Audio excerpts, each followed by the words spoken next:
Now to Project Drive Sober, our commitment to you to save lives and keep Wisconsin roads safe. Tonight we look at the unique way one state is battling drinking and driving. Shannon Sims traveled to Ohio, where the bad decision of drunk drivers on full display.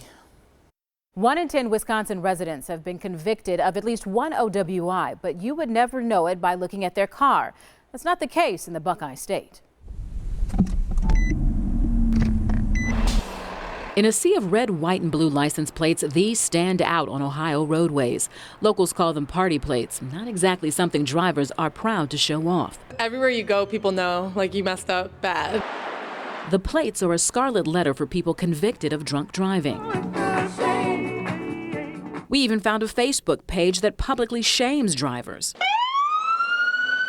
Officer Greg Nichols is a member of the Parma Police Department's traffic unit.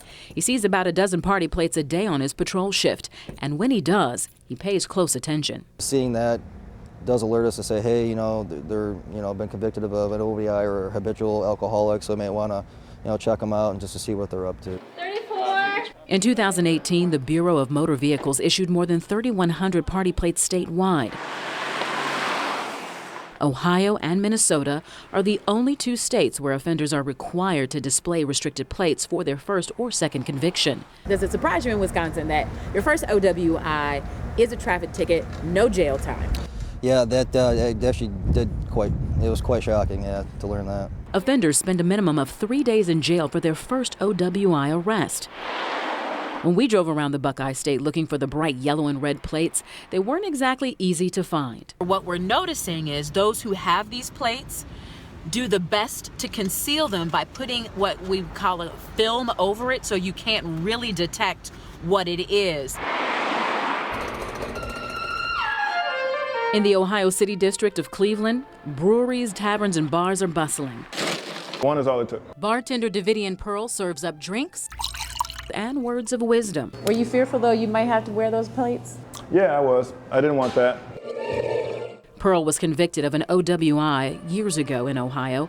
He wasn't required to install party plates, but he knew that was an option. I learned my lesson, not immediately then, but I learned my lesson after that. Pearl says after his first arrest, he quit drinking.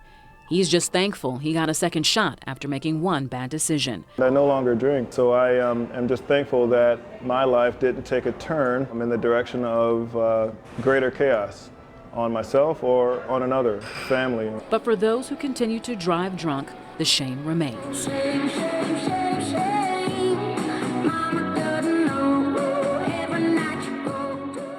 Ohio's laws on drunk driving aren't just embarrassing, they're expensive. We'll break down the cost and hear from a judge on if the punishment's working. That's tomorrow night on Live at 6.